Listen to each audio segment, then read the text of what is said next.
नमस्कार दोस्तों, मैं हूं अंजू मैम। आप देख रहे हैं अंजू एग्जाम एकेडमी। आज हम मैक्रो इकोनॉमिक्स प्रैक्टिस सेट 4 में टॉप 30 प्रश्नों को देखेंगे। ये प्रश्न आसान नहीं है क्योंकि 30 क्वेश्चंस में से कंसेप्ट हैं और जो सीधे पीजीटी, टीजीटी, जीआईसी और लेक्चरर लेवल के एग्जाम में पूछे जाते हैं। चैलेंज है, अगर आप 30 प्रश्नों में से 20 भी प्रश्न सही कर ले जाते हैं तो आपका सिलेक्शन एवरेज नहीं एडवांस लेवल का है।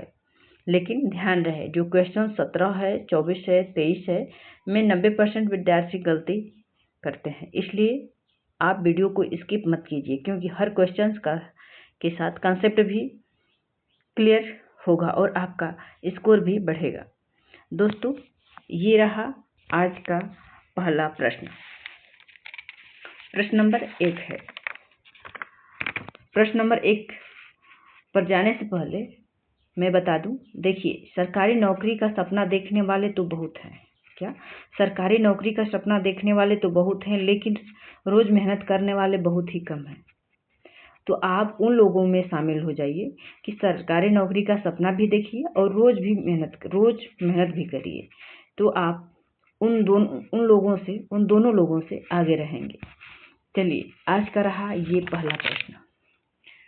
त्वरक सिद्धांत किसके बीच संबंध को स्पष्ट करता है?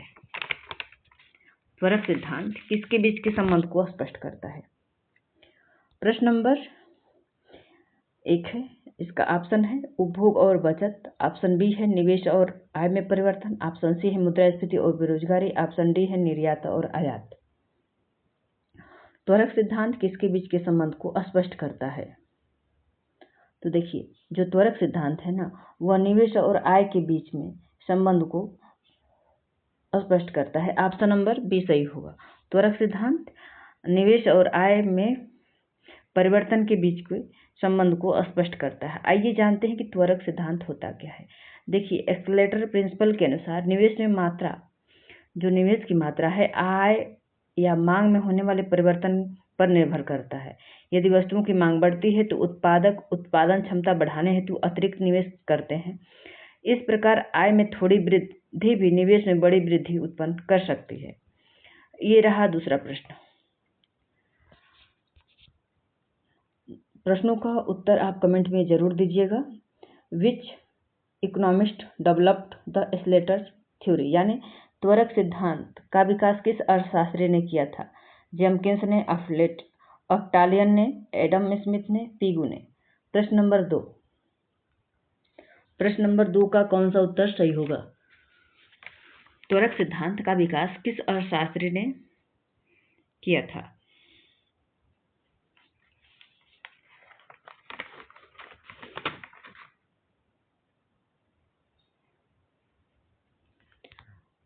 तो ऑफ्टालियन ने त्वरक सिद्धांत का विकास किए थे। ऑप्शन नंबर बी सही होगा। त्वरक सिद्धांत का विकास ऑफ्टालियन ने किए थे। जो एक्सेलरेटर प्रिंसिपल का प्रारंभिक विकास अल्बर्ट ऑफ्टालियन ने किया था और बाद में क्लार्क और सैमुअल्सन ने इसे व्यापार चक्र सिद्धांतों में विकसित किया। क्या मतलब, जो एक्सेलरेटर का जो त्वरक प्रिंसिपल का प्रारंभिक विकास ऑफ्टालियन ने किया था, लेकिन बाद में क्लार्क और सैमुअल्सन ने इसे व्यापार चक्र सिद्धांत में विकसित किया था।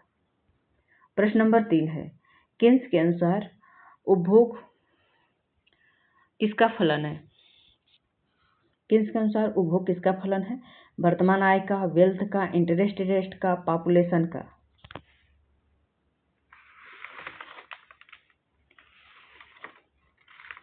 किन्स के अनुसार उपभोग मुख्यतः किसका फलन है? तो किन्स के अनुसार उपभोग फलन वर्तमान आय का फलन है। क्या है? उपभोग फलन वर्तमान आय का फलन है। किन्स के अनुसार उपभोग का सबसे महत्वपूर्ण निर्धारक वर्तमान आय यानी इनकम है। आय बढ़ती है तो उपभोग भी बढ़ता है, लेकिन आय की तुलना में कम अनुपात में बढ़ता है, लेकिन आय जितनी अनुपात में बढ़ता है उससे कम तुलना में बढ़ता है। प्रश्न नंबर 4 है, औसत उपभोग प्रवृत्ति एपीसी की गणना कैसे की जाती है? C/Y, Y/C, S/Y, या डेल्टा सी बटा में डेल्टा वाई। आप प्रश्नों का उत्तर गलत हो या सही जरूर दीजिएगा, क्योंकि गलत उत्तर असफलता नहीं है बल्कि सही उत्तर तक पहुंचने का रास्ता है। क्या है? गलत उत्तर सफलता नहीं, असफलता नहीं, बल्कि सही उत्तर तक पहुंचने का रास्ता है। तो प्रश्न नंबर 4 है, तो औसत उपभोग प्रवृत्ति कैसे गणना की जाती है? तो इसका सूत्र होता है y बटा में c, यानी इनकम बटा में कंजप्शन। y बराबर आय होता है और c बटा पर कंजप्शन होता है। तो APC बराबर होता है y बटा नहीं c बटा y होगा, c बटा y होगा, ऑप्शन ए होगा। मैं कंफ्यूज हो गई थी। क्या होगा? औसत उपभोग प्रवृत्ति की गणना कैसे की जाती है? तो c बटा y होगा, यानी APC बराबर c बटा y।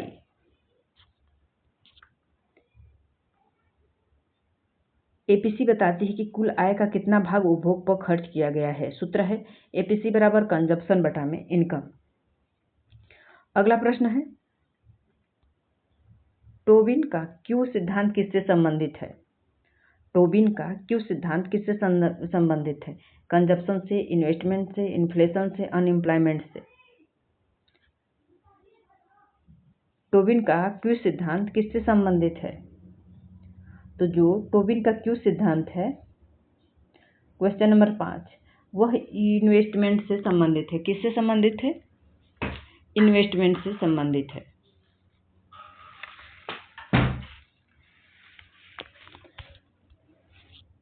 आइए देखते हैं कि टोबिन का क्यू सिद्धांत है क्या।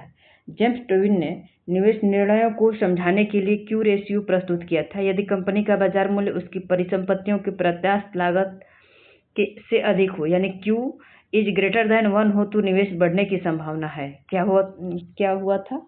जेम्स टोबिन ने निवेश निर्णयों को समझाने के लिए क्यू रेशियो का प्रस्तुत किया था। किसके लिए?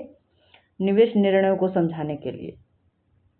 यदि कंपनी का बाजार मूल्य उसकी परिसंपत्ति की प्रत्यास्थापन लागत से अधिक है, यानी क्यू इज ग्रेटर देन 1 है, तो निवेश बढ़ने की संभावना है। प्रश्न नंबर 6। प्रश्न नंबर 6 है, वह आपूर्ति आघात जो उत्पादन क्षमता को अस्थायी रूप से कम कर दे कहलाता है। वह आपूर्ति आघात जो उत्पादन क्षमता को अस्थायी रूप से कम कर दे क्या कहलाता है? अस्थायी आपूर्ति आघात, अस्थायी आपूर्ति आघात, मांग आघात, मौद्रिक आघात। प्रश्न नंबर 6, वह आपूर्ति आघात सप्लाई शॉक जो उत्पादन क्षमता को अस्थायी रूप से कम कर देता है, वह क्या कहलाता है? तो वह अस्थायी आपूर्ति आघात कहलाता है, परमानेंट सप्लाई शॉक कहलाता है। क्या कहलाता है? अस्थायी आपूर्ति आघात। आप लोग प्रश्नों का उत्तर जरूर स्कोर करिएगा, कापी पेन पर लिख करके नंबरिंग 1 से 30 तक प्रश्नों का नंबर लिख लीजिए और प्रश्नों को ध्यान से पढ़िए और सुनिए, समझिए। और हमसे उत्तर देने से पहले, जब मैं उत्तर दे रही हूँ, उसे उत्तर देने से पहले आप अपना उत्तर कॉपी में नोट कर लीजिए। उसके बाद चेक करिए कि आप सही दे रही हैं या गलत। और वीडियो के अंत में ये भी बताइएगा कि आपका 30 प्रश्नों में से कितना प्रश्न सही हुआ। तो परमानेंट सप्लाई शॉक वह स्थिति है जिसमें अर्थव्यवस्था की उत्पादन क्षमता लंबे समय के लिए प्रभावित हो जाती है। उदाहरण है प्राकृतिक संसाधनों का क्षय। दीर्घकालीन प्राकृतिक साधनों का क्षय, दीर्घकालीन युद्ध, बड़ी प्राकृतिक आपदाएं, ऐसी स्थिति में संभावित जीडीपी भी कम हो सकती है। प्रश्न नंबर 4 है, मौद्रिक संचरण तंत्र यह बताती है। क्या बताती है? मौद्रिक संचरण तंत्र यानी मॉनेटरी ट्रांसमिशन मैकेनिज्म क्या बताता है? मौद्रिक नीति उत्पादन और मुद्रास्फीति को कैसे प्रभावित करती है? Government collects tax, export are promoted, budget is prepared. मौद्रिक संचरण तंत्र यह बताती है कि मौद्रिक नीति उत्पादन और मुद्रास्फीति को कैसे प्रभावित करती है। ऑप्शन नंबर 1 सही होगा। ये भी बताइएगा कि आज का प्रश्नों का लेवल कैसा रहा, क्या और ऊपर करना चाहिए लेवल या इसी पे चले या और कम करें। हम अपने हिसाब से तो सही लेकर आते हैं। तो मॉनेटरी ट्रांसमिशन मैकेनिज्म वह प्रक्रिया है जिसके माध्यम से आरबीआई नीति व्यवस्थाओं तक पहुंचती है। जैसे रेपो रेट कम करके बैंक रेपो रेट कम करती है तो बैंक लोन रेट कम होता है, इन्वेस्टमेंट बढ़ता है, आउटपुट बढ़ता है, एम्प्लॉयमेंट भी बढ़ता है। इसी श्रृंखला को मॉनेटरी ट्रांसमिशन कहा जाता है। प्रश्न नंबर 8 है, एफआरबीएम एक्ट मुख्यतः किससे संबंधित है? राजकोषीय अनुशासन से, फॉरेन ट्रेड से, मॉनेटरी पॉलिसी से, लेबर पॉलिसी से। एफआरबीएम अधिनियम मुख्यतः किससे संबंधित है? प्रश्न नंबर 8। प्रश्नों को ध्यान से पढ़िए, ऑप्शनों को ध्यान से पढ़िए, अपने आप को समझिए कि मैं परीक्षा हाल में बैठी हूँ या बैठा हूँ। उसके बाद हमारे प्रश्नों का उत्तर देने से पहले आप अपने कॉपी में लिखिए कि आपका प्रश्न क्या है, उत्तर क्या है, और फिर चेक करके बताइएगा। एफआरबीएम अधिनियम मुख्यतः किससे संबंधित है? तो जो एफआरबीएम एक्ट है वह राजकोषीय अनुशासन से संबंधित है। किससे? राजकोषीय अनुशासन से। एफआरबीएम एक्ट का फुल फॉर्म होता है physical responsibility and budget management act 2003 का उद्देश्य सरकार के राजकोषीय घाटे को नियंत्रित करना और वित्तीय अनुशासन स्थापित करना। इसका मुख्य लक्ष्य है फिजिकल डेफिसिट कम करना और पब्लिक डेब्ट नियंत्रण करना और फिजिकल ट्रांसपेरेंसी बढ़ाना है। एफआरबीएम एक्ट कब आया था? 2003 में। और एफआरबीएम एक्ट का फुल फॉर्म क्या होता है? तो देखिए, physical responsibility and budget management act. अब ये रहा प्रश्न नंबर 9। प्रश्न को ध्यान से देखिए। वैगनर का नियम क्या बताता है? वैगनर का नियम क्या बताता है? ऑप्शन है, आर्थिक विकास के साथ सार्वजनिक व्यय बढ़ता है, inflation rise with money supply, export increase with growth, saving decrease with income. क्या पूछा है? वैगनर का नियम क्या बताता है? तो देखिए, जो वैगनर का नियम है वह आर्थिक विकास के साथ सार्वजनिक व्यय को बढ़ाता है। क्या? आर्थिक विकास के साथ सार्वजनिक व्यय को बढ़ाता है। जर्मन इकोनॉमिस्ट अल्फ्रेड वेगनर के अनुसार जैसे जैसे अर्थव्यवस्था विकसित होती है, सरकार की भूमिका बढ़ती जाती है। फलस्वरूप शिक्षा पर व्यय, स्वास्थ्य पर व्यय, सामाजिक सुरक्षा पर व्यय, प्रशासनिक व्यय बढ़ जाते हैं। इसे Wagner law of increase state activities कहा जाता है। उनको आशा है कि वैगनर के अनुसार जो वैगनर नियम क्या बताता है अब समझ में आ गया होगा। वैगनर लॉ के अनुसार जैसे जैसे अर्थव्यवस्था विकसित होती है, सरकार की भूमिका बढ़ती जाती है। जैसे शिक्षा पर व्यय, स्वास्थ्य पर व्यय, सामाजिक सुरक्षा पर व्यय, प्रशासनिक व्यय बढ़ जाते हैं। इसे Wagner law increase state activities कहा जाता है। प्रश्न नंबर 10 है। प्रश्न नंबर 10 है, पीकॉक वाइजमैन परिकल्पना के अनुसार सार्वजनिक व्यय बढ़ने का प्रमुख कारण क्या है? पीकॉक वाइजमैन परिकल्पना के अनुसार सार्वजनिक व्यय बढ़ने का प्रमुख कारण क्या है? ऑप्शन ए है सामाजिक संकट एवं आपत्ति स्थितियां, reduce in population, fall in income, decrease in government activities.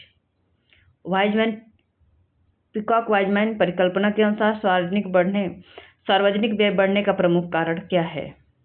Option रहा ये। प्रश्न नंबर 10 का ऑप्शन ये। तो सामाजिक संकट और आपात स्थितियों के कारण ही सार्वजनिक व्यय बढ़ने का प्रमुख कारण है। पीकॉक वाइजमैन के अनुसार सामान्य परिस्थितियों में सरकारी व्यय धीरे धीरे बढ़ता है, लेकिन युद्ध, महामारी, प्राकृतिक आपदा, राष्ट्रीय संकट जैसी घटनाओं के समय सार्वजनिक व्यय अचानक बढ़ जाता है। इसे डिस्प्लेसमेंट इफेक्ट कहा जाता है। जैसे कोविड-19 महामारी इसका आधुनिक उदाहरण है। दोस्तों, ये बताइए कि 10 प्रश्नों में से आपका कितना स्कोर रहा? मतलब अब तक आपने कितने प्रश्न सही किए? अब तक कितने प्रश्न सही किए? 10 में से यदि 8 प्लस सही हैं तो आप बहुत अच्छे कर रहे हैं, लेकिन असली परीक्षा अब शुरू होने जा रही है, क्योंकि अगले questions TGT, PGT, GIC level concept questions हैं, जहां से सबसे ज़्यादा गलतियां होती हैं। प्रश्न नंबर 11,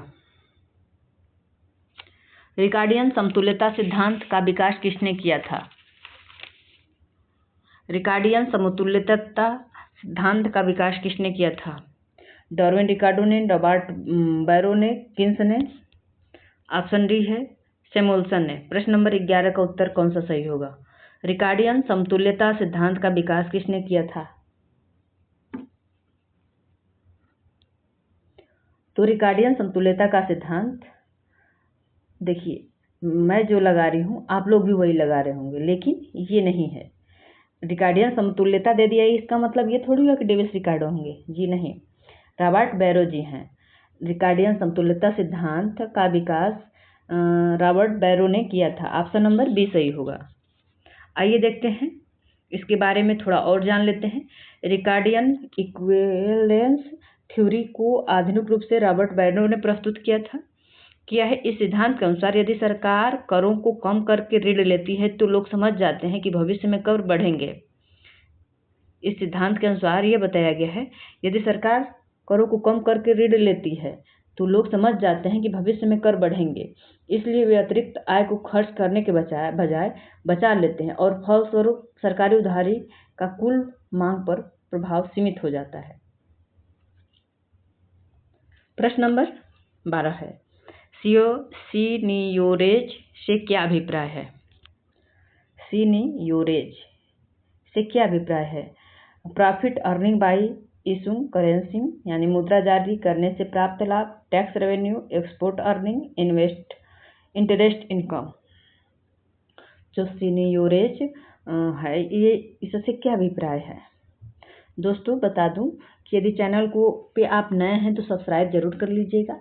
इसके साथ साथ वीडियो पसंद आए तो लाइक भी करिएगा और अपने दोस्तों में भी शेयर करिएगा, ताकि जिसको ज़रूरत हो उसके यहाँ ये वीडियो पहुंच जाए। और जब वीडियो सब्सक्राइब करिएगा तो बेल आइकन भी दबाइएगा, ताकि सबसे पहले मेरे वीडियो का नोटिफिकेशन सबसे पहले आपके यहाँ पहुँचे। तो सीनियोरेज से क्या अभिप्राय है? तो मुद्रा जारी करने से प्राप्त लाभ, ऑप्शन नंबर बी सही होगा। मुद्रा जारी करने से प्राप्त लाभ। जो सीनियोरेज वह लाभ है जो केंद्रीय बैंक मुद्रा जारी करके प्राप्त करता है। यदि 500 का नोट छापने की लागत 500 है तो शेष मूल्य सीनियोरेज कहलाता है। अधिक मात्रा में मुद्रा सृजन करने से मुद्रास्फीति का खतरा बढ़ जाता है।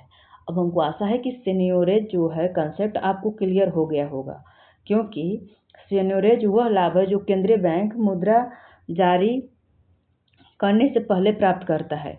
जैसे 500 के नोट छापने की लागत 5 रुपया है तो शेष मूल्य सीनियोरेज कहलाता है। अधिक मात्रा में मुद्रा सृजन करने पर मुद्रास्फीति का खतरा बढ़ जाता है। प्रश्न नंबर 13 है, मुद्रास्फीति की अपेक्षा सिद्धांत क्या बताता है? मुद्रास्फीति अपेक्षा सिद्धांत क्या बताता है? अपेक्षित मुद्रास्फीति वास्तविक मुद्रास्फीति को प्रभावित करती है। Inflation depends on only money supply, inflation depends on only on tax, inflation depend on only on export. प्रश्न नंबर 13 का उत्तर कौन सा सही होगा? आप लोग जो भी प्रश्न है कोशिश करिए कि हमसे पहले उत्तर दीजिए और हिचकिचाइए नहीं। प्रश्न गलत होना असफलता का राह नहीं है, यह सही क्वेश्चन की तरफ आपको लेकर जाता है। आप लोग वीडियो में बने रहिए। यदि यहाँ तक आ गए हैं तो अन्य विद्यार्थियों से आप पहले ही आगे हो चुके हैं। तो मुद्रास्फीति अपेक्षा सिद्धांत में क्या बताता है? तो इसमें यह बताता है कि अपेक्षित मुद्रास्फीति वास्तविक मुद्रास्फीति को प्रभावित करती है। यानी यदि लोगों को भविष्य में कीमतें बढ़ने की आशंका होती है तो वे अधिक वेतन की मांग करते हैं और मुद्रास्फीति की कीमतें भी बढ़ने लगती हैं। इस प्रकार अपेक्षाएं स्वयं मुद्रास्फीति को जन्म दे सकती हैं और इसे सेल्फ फुलफिलिंग इन्फ्लेशन प्रोसेस भी कहा जाता है। प्रश्न ये भी आ जाएगा कि सेल्फ फुलफिलिंग इन्फ्लेशन प्रोसेस क्या है। तो इसमें क्या होता है, यदि लोग जो भविष्य में कीमतें बढ़ने की आशंका करते हैं वे अपने वेतन की मांग करते हैं और वस्तुओं की कीमतें बढ़ने लगती हैं। इस प्रकार अपेक्षाएं स्वयं मुद्रास्फीति को जन्म दे सकती हैं। तो इसे ही सेल्फ फुलफिलिंग इन्फ्लेशन प्रोसेस कहा जाता है। प्रश्न नंबर 14 है, रिकॉग्नाइजेशन लॉग का अर्थ क्या है। रिकॉग्नाइजेशन का लॉग का अर्थ क्या है। ऑप्शन ए है आर्थिक समस्या को पहचानने में लगने वाला समय, या time taken in implements policy, time taken to see policy result, time taken to prepare budget. प्रश्न को एक बार और ध्यान दीजिए। प्रश्न नंबर 14 है, रिकॉग्नाइजेशन लॉग का अर्थ क्या है। प्रश्न नंबर 14, तो इसका अर्थ होता है आर्थिक समस्या को पहचानने में लगने वाला समय। ऑप्शन नंबर ए सही होगा। पॉलिसी लॉग के विभिन्न प्रकार होते हैं। जो पॉलिसी लॉग होता है इसके विभिन्न प्रकार होते हैं। रिकॉग्नाइज लॉग वह समय है जो सरकार या केंद्र सरकार को यह समझाने में लगता है कि अर्थव्यवस्था में समस्या उत्पन्न हो चुकी है, मंदी शुरू हो चुकी है, लेकिन उसके आंकड़े बाद में प्राप्त होते हैं। प्रश्न नंबर 15 है, इम्प्लीमेंटेशन लॉग का अर्थ क्या है। Time take in implements to policy a policy decision, time taken to identify problem, time taken to measure GDP, और ऑप्शन डी है time taken to estimate inflation. Implementation lag का अर्थ क्या है। प्रश्न नंबर 15, तो इम्प्लीमेंटेशन लैग का अर्थ होता है नीति निर्माण को लागू करने में लगने वाला समय। तो क्या होगा, ऑप्शन नंबर ए सही होगा। जब सरकार या केंद्र बैंक किसी नीति को लागू करने का निर्णय लेती है तो उसे वास्तविक रूप से लागू करने में कुछ समय लग जाता है, तो इसी अवधि को इम्प्लीमेंटेशन लैग कहते हैं। उदाहरण में नई कर नीति, सार्वजनिक व्यय योजना, आर्थिक पैकेज को लागू करने में समय जो लगता है उसे इम्प्लीमेंटेशन लैग कहा जाता है। इम्पैक्ट लैग का अर्थ क्या होता है। प्रश्न नंबर 16 है, इम्पैक्ट लैग का अर्थ क्या होता है। तो time taken for policy to effect the economy, time taken to identify a problem, time taken to formulated policy, time taken to prepare budget. Impact lag का अर्थ है क्या है। प्रश्न नंबर 16, तो देखिए जो इम्पैक्ट लैग होता है ना, तो नीति का अर्थव्यवस्था पर प्रभाव देखने में लगने वाला समय। जब नीति का अर्थव्यवस्था पर प्रभाव दिखने में लगने वाले समय को इम्पैक्ट लैग कहा जाता है। यानी जब कोई आर्थिक नीति लागू की जाती है तो उसका प्रभाव तुरंत तो दिखाई देगा नहीं। नीति लागू होने और उसके वास्तविक परिणाम दिखाई देने के बीच में जो समय होता है उसे इम्पैक्ट लैग कहा जाता है। जैसे आरबीआई द्वारा रेपो रेट घटने के बाद निवेश और रोजगार बढ़ने में कुछ महीने तो लग सकते हैं, तो इसे ही इम्पैक्ट लैग्स कहा जाता है। ठीक। प्रश्न नंबर 17 है, क्या है, प्रश्न नंबर 17 क्या है, time inconsistency theory. Time inconsistency theory का विकास किसने किया था। किंडले एंड प्रेकास्ट ने, केन्स ने, फिशर ने, पिगो ने। प्रश्न नंबर 17, टाइम इनकंसिस्टेंसी थ्योरी का विकास किसने किया था। आपको पता है तो इसका उत्तर जरूर बताइए। तो टाइम इनकंसिस्टेंसी थ्योरी का विकास किंडले और प्रेकास्ट ने किया था। ऑप्शन नंबर ए सही होगा। किंडले और प्रेकास्ट ने बताया कि सरकारें और केंद्रीय बैंक अक्सर ऐसी नीतियां घोषित करते हैं जो बाद में बदली जाती हैं। इससे लोगों का विश्वास कम होता है और इसी समस्या को टाइम इनकंसिस्टेंसी प्रॉब्लम कहा जाता है। किसे कहा जाता है, जब यदि सरकारें और केंद्रीय बैंक अक्सर नीतियां घोषित करती हैं उसके बाद बदल दी जाती हैं। इससे लोगों में विश्वास कम हो जाता है, और जो विश्वास कम होता है इसी समस्या को टाइम इनकंसिस्टेंसी प्रॉब्लम कहा जाता है। इसलिए विश्वसनीय और नियम आधारित नीतियों की आवश्यकता होती है। प्रश्न नंबर 18 है, लुकास क्रिटिक्यू के अनुसार क्या होता है?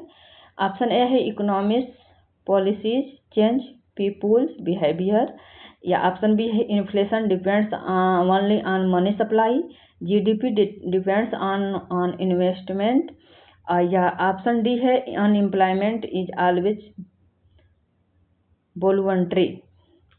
लुकास क्रिटिक्यू के अनुसार क्या होता है? प्रश्न नंबर 18, तो इनके अनुसार आर्थिक नीतियां लोगों के व्यवहार को बदल देती है। क्या होता है? जो आर्थिक नीतियां होती है वो लोगों के व्यवहार को बदल देती है। रॉबर्ट लुकास ने कहा था कि लोग सरकारी नीतियों के अनुसार अपनी अपेक्षाएं और व्यवहार बदल लेते हैं, इसलिए पुराने आर्थिक संबंध भविष्य में हमेशा सही नहीं रहते। इसे ही लुकास क्रिटिक्यू कहा जाता है। यह आधुनिक मैक्रोइकोनॉमिक्स का अत्यंत महत्वपूर्ण सिद्धांत है। प्रश्न नंबर 19 है, रेशनल एक्सपेक्टेशन थ्योरी मुख्यतः किससे संबंधित है? कौन? रेशनल एक्सपेक्टेशन थ्योरी का मुख्यतः संबंध किससे है? लुकास से, किन्स से, मार्शल से, रिकार्डो से। प्रश्न नंबर 19,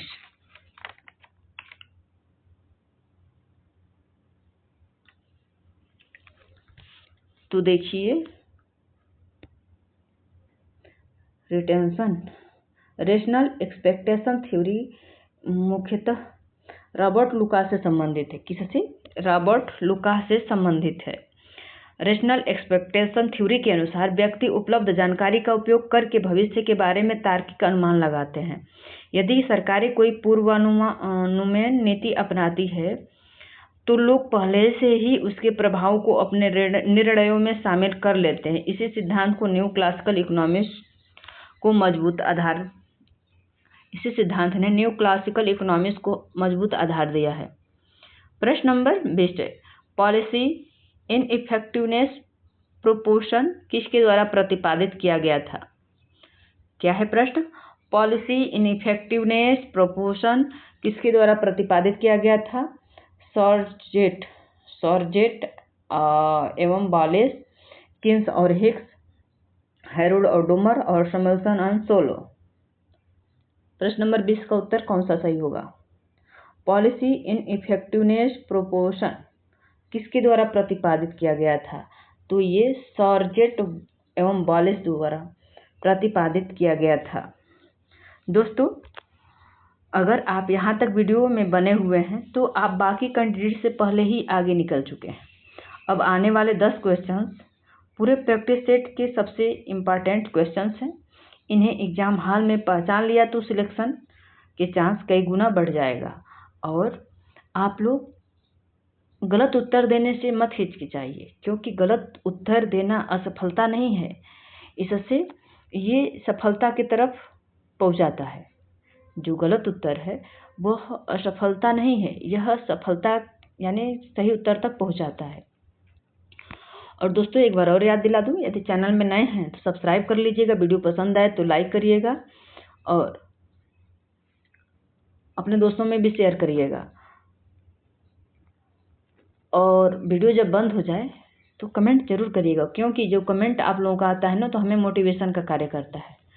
और डेली वे पे 1-2 लोग हैं जो डेली कुछ ना कुछ कमेंट करते हैं, उनके लिए हमारे तरफ से तहे दिल से शुक्रिया। वैसे ही आप लोग भी कमेंट किया करिए। तो पॉलिसी इनइफेक्टिव प्रोपोर्शन किसके द्वारा प्रतिपादित किया गया था? तो सॉर्जेट और बालेस द्वारा प्रतिपादित किया गया था। सॉर्जेट और बालेस के अनुसार यदि लोग रेशनल एक्सपेक्टेशन रखते हैं तो पूर्वानुमान मौद्रिक नीति उत्पादन और रोजगार पर अस्थायी प्रभाव नहीं डाल सकती, क्योंकि लोग नीति की घोषणा होते ही अपने व्यवहार को समायोजित कर लेते हैं, और इसे सिद्धांत को पॉलिसी इनइफेक्टिव प्रोपोर्शन कहा जाता है। प्रश्न नंबर 21 है, वास्तविक व्यापार चक्र सिद्धांत किसके भूमिका पर बल देती है? टेक्नोलॉजी शॉक्स पे, मॉनेटरी एक्सपेंशन पे, फिजिकल डिफिसिट पे, इन्फ्लेशन एक्सपेक्टेशन पे।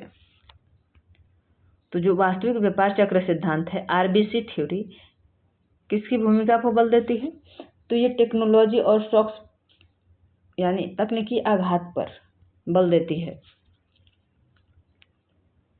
जो रियल बिजनेस साइकिल थ्योरी है, देखिए इसके दो वास्तविक व्यापार चक्र सिद्धांत है, इसे आरबीसी थ्योरी कहा जाता है। आरबीसी का फुल फॉर्म होता है रियल बिजनेस साइकिल थ्योरी के अनुसार व्यापार चक्रों का मुख्य कारण वास्तविक यानी रियल कारक होते हैं, विशेषकर तकनीकी परिवर्तन। यदि नई तकनीकी आती है तो उत्पादकता बढ़ती है और आर्थिक विकास होता है।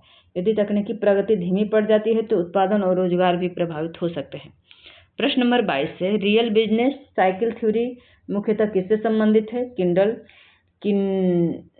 किडलैंड प्रेस्टकास्ट से, किन्स और हिक्स से, हैरोल्ड और डोमर से, सैमुअल्सन और सोलो से।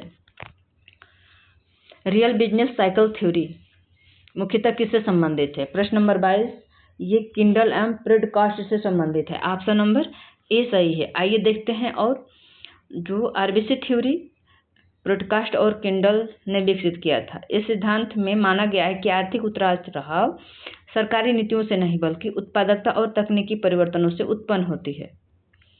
अगला प्रश्न है प्रश्न नंबर 23 है, दक्षता मजदूरी सिद्धांत यानी इफिशियंसी वेज थ्योरी क्या बताता है? दक्षता मजदूरी सिद्धांत क्या बताता है? उच्च मजदूरी उत्पादकता बढ़ा सकती है, कम मजदूरी एम्प्लॉयमेंट बढ़ा सकती है। मजदूरी do not effect output, labour supply is fixed. प्रश्न नंबर 23 का उत्तर कौन सा सही होगा?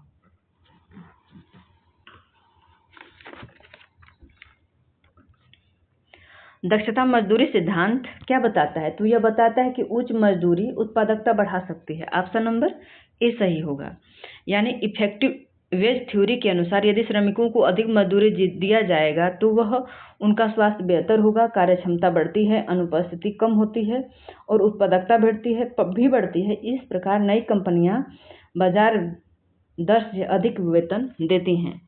मतलब इफेक्टिव वेज थ्योरी के अनुसार यदि श्रमिकों की मजदूरी बढ़ा दिया जाएगा तो उनका रहन सहन, खान पीन और चिकित्सा सुविधा बढ़ जाएंगी, जिससे उनकी स्वास्थ्य बेहतर होगा, कार्य करने की क्षमता बढ़ेगी और वो जब अधिक मजदूरी मिलेगा तो वो अनुपस्थित कम रहेंगे और जिससे उत्पादकता बढ़ेगी।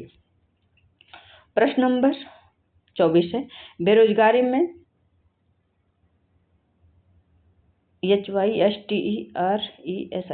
हिस्टेरेसिस का क्या अर्थ है? बेरोजगारी में हिस्टेरेसिस का क्या अर्थ है? टेम्पररी अनएम्प्लॉयमेंट बिकम परमानेंट, या ऑप्शन बी है inflation causes unemployment, full employment is achieved, labour force decline suddenly. जो बेरोजगारी में हिस्टेरेसिस का क्या अर्थ है? प्रश्न नंबर 24 का उत्तर कौन सा सही होगा? तो देखिए, बेरोजगारी में हिस्टेरेसिस का अर्थ होता है टेम्पररी अनएम्प्लॉयमेंट बिकम्स परमानेंट, यानी अस्थायी बेरोजगारी अस्थायी बन जाती है। हिस्टेरेसिस थ्योरी के अनुसार लंबे समय तक बेरोजगार रहने वाले लोग कौशल खो सकते हैं, इसी कारण अस्थायी बेरोजगारी भी अस्थायी रूप धारण कर सकती है। यही कारण है कि गंभीर मंदी के बाद रोजगार बाजार जल्द सामान्य नहीं हो पाती है। क्या होता है, जब लंबे समय के बाद जब बेरोजगार लोग बहुत लंबे समय तक रहते हैं तो अपना कौशल खो देते हैं और यही अस्थायी बेरोजगारी भी अस्थायी रूप धारण कर लेती है। यही कारण है कि गंभीर मंदी के बाद रोजगार बाजार जल्द नहीं सामान्य हो पाता है। अब बताइए प्रश्न नंबर 25,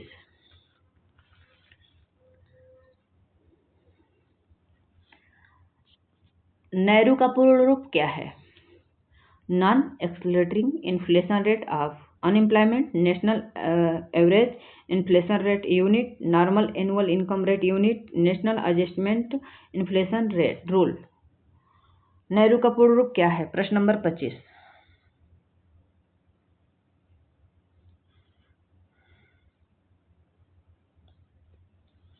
तो नेहरू का पूर्ण रूप होता है non accelerating inflation rate of unemployment, यानी ऐसी बेरोजगारी दर जो मुद्रास्फीति को तेज नहीं करती। ऑप्शन सी ए होगा।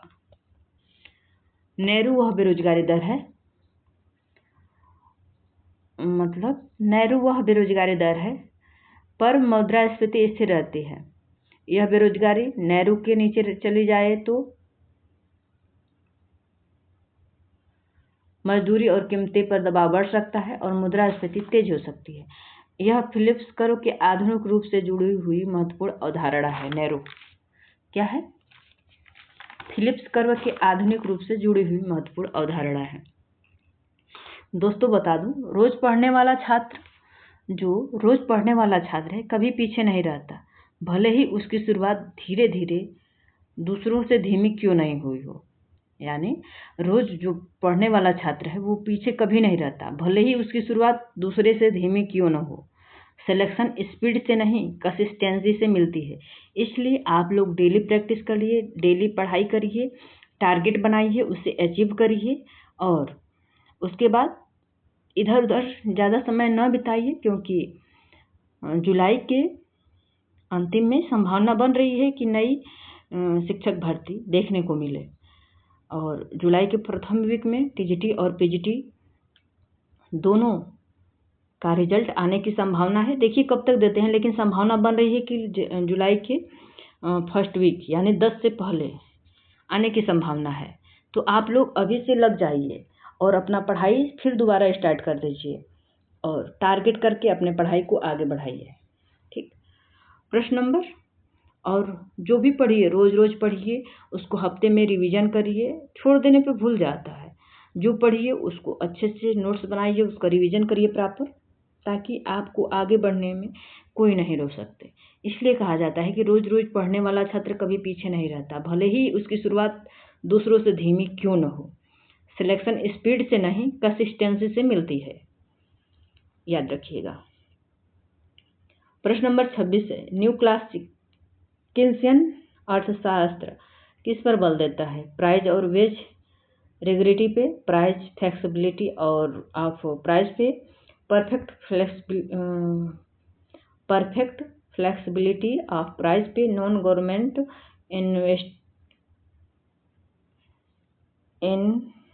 इंटरवेंशन पे, गोल्ड स्टैंडर्ड पे। न्यू केन्सियन अर्थशास्त्र किस पर बल देता है? तो ये कीमत और मजदूरी की कठोरता पर बल देता है। किस पे?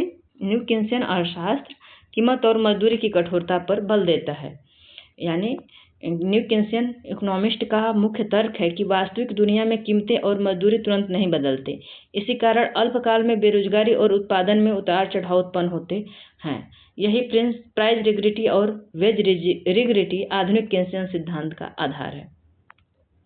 प्रश्न नंबर 17 है, स्टिक वेज थ्योरी के अनुसार बेरोजगारी का प्रमुख कारण क्या है?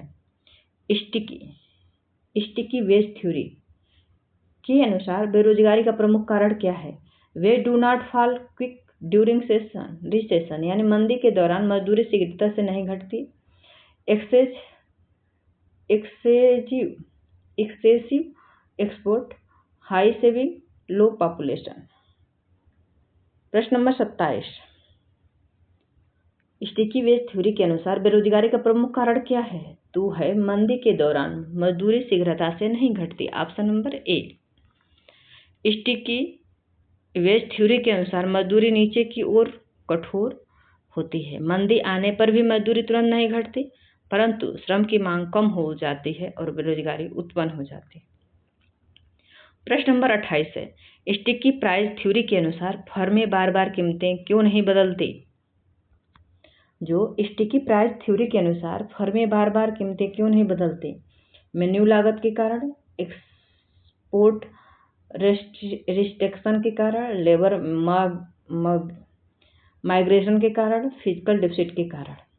स्टिकी प्राइस थ्योरी के अनुसार फर्में कीमतें बार बार क्यों नहीं बदलती? क्योंकि मेन्यू लागत के कारण नहीं बदलती। ऑप्शन नंबर ए, मेन्यू लागत के कारण फर्में बार बार कीमत नहीं बदलते। मेन्यू कास्ट क्या होता है, आइए जान लेते हैं। मेन्यू कास्ट वह लागत होता है जो कीमत बदलने में लगती है, यानी नई प्राइस लिस्ट छपवाना, सॉफ्टवेयर अपडेट करवाना, ग्राहकों को सूचित करना, इन लागतों के कारण कंपनियां कीमतें बार बार नहीं बदलते। प्रश्न नंबर 29 है, कोऑर्डिनेशन फेलियर कब उत्पन्न होता है? कोऑर्डिनेशन फेलियर कब उत्पन्न होता है? Economics against fail to coordinate beneficial action, यानी आर्थिक इकाई लाभकारी कार्यों के समन्वित स्थापित कर नहीं कर पाती। Inflation fall, सर्कली governments budget surplus occurs. Option D है एक्सपोर्ट एक्सेट इम्पोर्टेंस। तो देखिए, कोऑर्डिनेशन फेलियर कब उत्पन्न होता है? तो आर्थिक इकाइयां लाभकारी कार्यों में समन्वित स्थापित नहीं कर पाते हैं। तो ऑप्शन नंबर ए सही होगा। आर्थिक इकाइयां लाभकारी कार्यों में समन्वित स्थापित नहीं कर पाती हैं। कई बार अर्थव्यवस्था में सभी व्यक्तियों या फर्म बेहतर परिणाम प्राप्त कर सकते हैं, लेकिन समन्वय की कमी के कारण ऐसा नहीं हो पाता। इसे ही कोऑर्डिनेशन फेलियर कहा जाता है। यह न्यू केन्सियन इकोनॉमिक्स का प्रमुख अवधारणा है। और ये रहा आज का फाइनल क्वेश्चंस। आंसर सोच समझ कर दीजिएगा, क्योंकि यह पूरे प्रैक्टिस सेट का महत्वपूर्ण क्वेश्चंस है।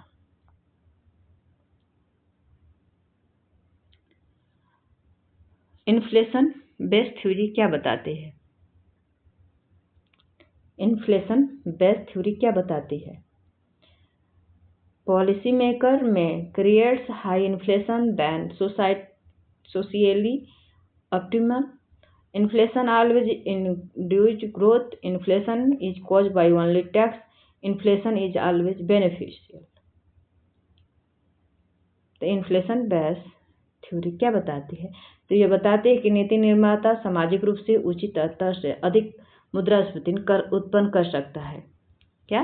नीति निर्माता सामाजिक रूप से उचित स्तर से अधिक मुद्रास्फीति उत्पन्न कर सकता है। इन्फ्लेशन बेस्ड थ्योरी के अनुसार सरकार या केंद्र बैंक अल्पकाल में रोजगार बढ़ाने के लिए विस्तारवादी नीति अपना सकते हैं, लेकिन इससे दीर्घकाल में अनावश्यक रूप से अधिक मुद्रास्फीति उत्पन्न हो सकती है। इसलिए आधुनिक मुद्रा नीति में सेंट्रल बैंक इंडिपेंडेंस और इन्फ्लेशन टारगेटिंग को महत्व दिया जाता है। दोस्तों, इस प्रकार macro economics practice set 4 complete हुआ। क्या आप टीजीटी, पीजीटी, जीआईसी स्तर के in advance micro economics questions में कितने स्कोर किए? अपना स्कोर कमेंट में जरूर बताइए। और आज का मोटिवेशन है, आज की मेहनत कल का चयन कराती है। यानी आज की मेहनत कल का चयन कराती है। जब तक चयन नहीं होता तब तक प्रयास बंद नहीं होना चाहिए। मतलब आज मेहनत करेंगे तो आज का ही मेहनत कल चयन बनाती है, और जब तक चयन नहीं हो जाता तब तक प्रयास करना बंद नहीं होना चाहिए। दोस्तों, पूरा वीडियो देखने के लिए थैंक यू। यदि वीडियो पसंद आए तो लाइक करिएगा और सब्सक्राइब करिएगा। यदि चैनल पर नए हैं तो सब्सक्राइब कर लीजिएगा। वीडियो पसंद आए तो लाइक कर लीजिएगा और अपने दोस्तों में ज़रूर भेजिएगा, क्योंकि लाइक से हमें मोटिवेशन मिलता है। और कमेंट भी करिएगा। कमेंट में आप लोगों को प्रैक्टिस सेट 5 चाहिए तो आप लोग कमेंट में ज़रूर प्रैक्टिस सेट 5 लिखिएगा। चलिए, जय हिंद, जय भारत। दोस्तों, आप लोग पढ़ते रहिए और आगे बढ़ते रहिए और अपने टारगेट को बनाते रहिए, उसे अचीव करते रहिए। और 2026 में साथ पढ़ेंगे, साथ बढ़ेंगे और अपने लक्ष्य को प्राप्त करेंगे। Thank you.